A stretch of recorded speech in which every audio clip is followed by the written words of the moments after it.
مرحبا بكم في قناتكم. استمتع بالرياضة مع أخبار كرة القدم على يوتيوب.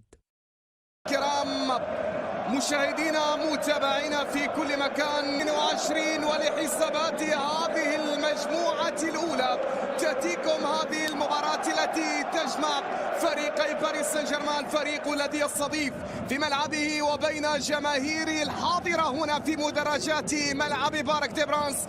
يطالع منطقة جزاء الحارس أدم، ملعوبة تسديدة، سلام على الكرة الماضية إلى روبيو، كرة في الأمام عن طريق روبيو، والانطلاقة هنا داخل منطقة الجزاء، وهنا محاولة للتقدم وداخل منطقة الجزاء والعرضية. لعبة كانت فيها الخطورة وكل الخطورة، فيها الخطورة وكل الخطورة، ومرت الكرة الماضية أمانا وسلاما على مرمى الفريق الباريسي بعد تألق الحارس. كبيرة في الأمام، محاولة التقدم، كولين داكبا عن حول منطقة الجزاء والتسديدة وإلى خارج أرضية الملعب. الجوفاني لو سيلسو أيضا يحاول أن يجد نصيبا من الحظ من خلال هذه التسديدة، ولكن ريرا والكرة البينية، انطلاقة في الأمام وكرة داخل منطقة الجزاء.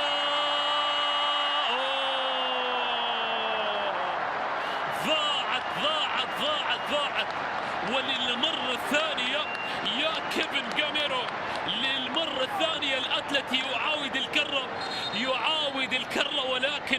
ولكن ذهب عبر الحقبة الجديدة لناصر بن غانم الخليفي. كرة ملعوبة، دي ماريا داخل منطقة الجزاء، تمر مباشرة إلى نقلة إلى فيراتي والتقدم للأمام، وهنا العرضية، ومن القادم من هناك. سلام على الكرة الماضية، سلام على اللعبة الماضية يا كورزاوا، ولكن استخلاص من فيراتي داخل منطقة الجزاء والتغطية بعد ذلك تمريرة ومحاولة تعود هنا أمامنا، التسديدة من مسافة بعيدة وإلى خارج أرضية الملعب. يعني اللاعب الموهوب أو اللي لديه فطرة الجمال الكروي في أقدامه بعض الأحيان قد تكون هذه سلبية عليه باحتفاظ الزائد عن الكرة. وللأمام الكرة وين؟ دي ماريا تعود مجددا، هنا الاستلام حاضر أمامنا والبحث عن تسديدة، ولكن سهلة وهذه ما تأكل عيش يا جوفاني لو سيلسيو في حضرة أنطونيو آدن حارس المرمى. سهلة الكرة الماضية.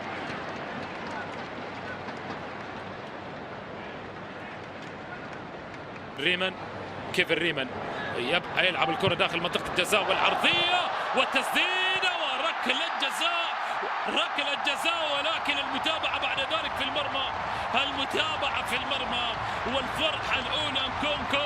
انكونكو يدون البهجة الأولى والفرحة الأولى للفريق الباريسي بعد طول انتظار، وبعد ما ظلت هذه المباراة صامتة ل 31 دقيقة، أخيرا تهتز الشباك وانكونكو ينفض صمت الشباك بهدف أول طال انتظاره، هدف أول إذن، ومتابع رائع حاضر أمامنا عن طريق الشاب الذي حاول لأكثر من مرة، ولكن ما زالت الكرة مع الحاضر أمامه كورزاوا ولمسة السلامة دي ماريا، وين العرضية وإلى ركلة ركنية.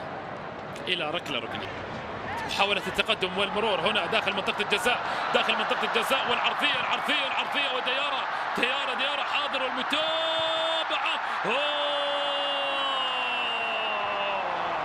استبسال دفاعي ونضال دفاعي رائع في اللقطة الماضية، فاصل من الاستبسال والنضال والإبداع الدفاعي في اللقطة الماضية. فريق باريس سان جيرمان يذود عن مرماه، وكرة تلعب داخل منطقة الجزاء، المحاولة لرأسية تبعد بعد ذلك وتصل مجددا، هنا البحث عن تسديدة، سلام على الكرة الماضية، ولكن كيفن تراب في مرمى.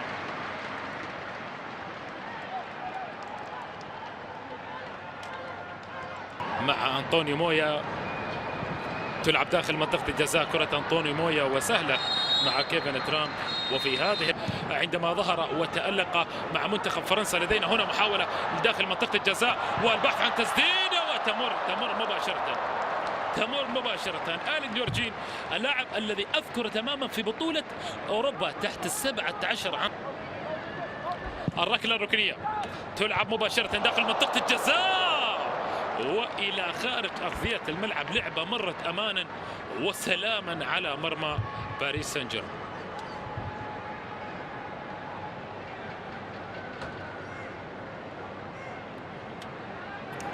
كرة مرت بأمان على مرمى شرتن، تعود مجددا لمنتصف الملعب والمحاولة هنا، محاولة فيها المجازفة والخطورة.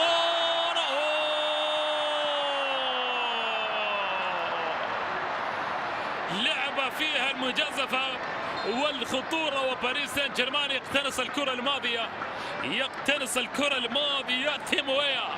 ثيمويا في اللقطة الماضية بتوقع بصورة رائعة وانطلاقة رائعة. منتصف الملعب كرة في الأمام ومحاولة لكرة بينية والتسديدة، ولكن مع حارس المرمى مباشرة الحارس أنطونيو آدان. تصدي بصورة ممتازة وبصورة رائعة، تصدي بصورة ممتازة ورائعة في اللقطة الماضية.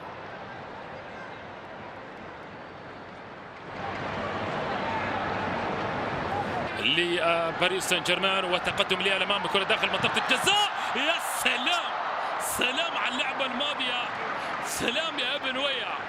لعبة من أجمل ما يكون ولقطة رائعة رائعة رائعة مرت مباشرة أمامية وانطلاقة والكرة العرضية داخل منطقة الجزاء تمر مباشرة بعد عرضية رائعة من عز الدين توفيقي. مرت الكرة مباشرة وأبعدت بعد ذلك. شوف استلام حاضر أمامنا والتمريرة خوان فران والعرضية وإلى خارج أرضية الملعب. مرت إلى خارج أرضية الملعب. لعبة كانت فيها الخطورة، لعبة كانت فيها الخطورة ولكن ضاعت الكرة الماضية، ضاعت الكرة الماضية وعدت مباشرة. خوان فران بانطلاقات المحودة حاول في اللقطة الماضية لعب الكرة العرضية ولكن مرت إلى خارج أرضية الملعب. نقل الأمام ومحاولة للمرور والكرة ملعوبة داخل منطقة الجزاء. السلام والتسديد. الله الله على اللعبة الماضية والمتابعة ولكن مرت بعد ذلك. ما أجمل مهارتك في اللقطة الماضية، ما أجمل مهارتك يا آرثر أجر بعد مجهود جبار جبار جبار ومهارة رائعة، ولكن كل الكرات تصطدم بالحارس الرائع أنطونيو آدان. هنا محاولة الرد والتقدم يأتي أمامنا. البحث عن كرة عرضية تلعب داخل منطقة الجزاء وتبعد بعد ذلك، وهنا التسديد.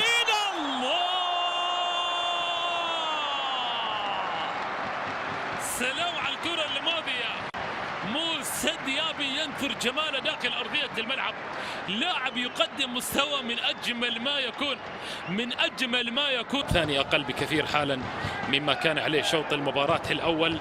التقدم هنا أمامنا والرأسية إلى خارج أرضية الملعب، تمر إلى خارج أرضية الملعب. محاولة كانت موجودة أمامنا وكرة أيضا كانت عايزة الشباك، مرت مباشرة إلى خارج. الكرام 20 دقيقة على ختام الوقت الأصلي من عمر هذه المباراة، وهنا الخطأ والكرة داخل منطقة الجزاء. السلام، قلنا يا جماعة، قلنا هو موسى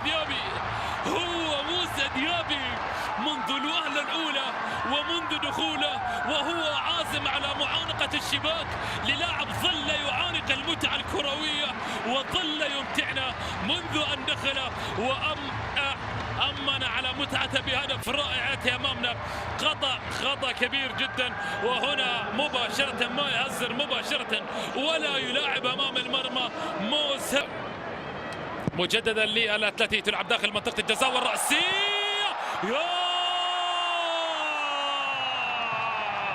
وأخيرا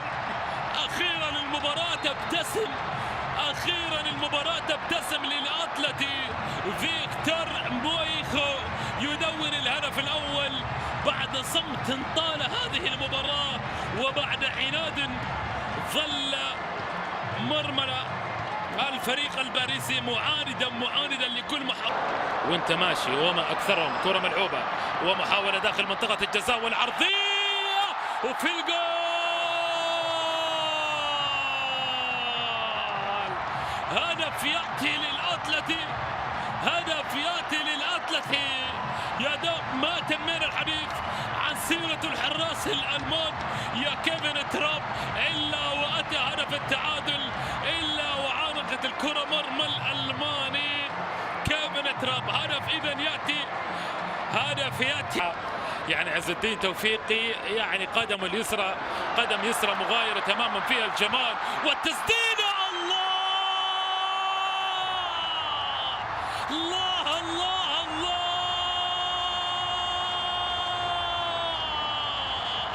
يا للجمال الكروي، يا للجمال الكروي الذي يضاهي عبق وجمال باريس، عبق وجمال باريس ينثر هنا في أرض سنغافورة بقدم رائعة رائعة رائعة رائعة وكرة رائعة تعانق الشباك.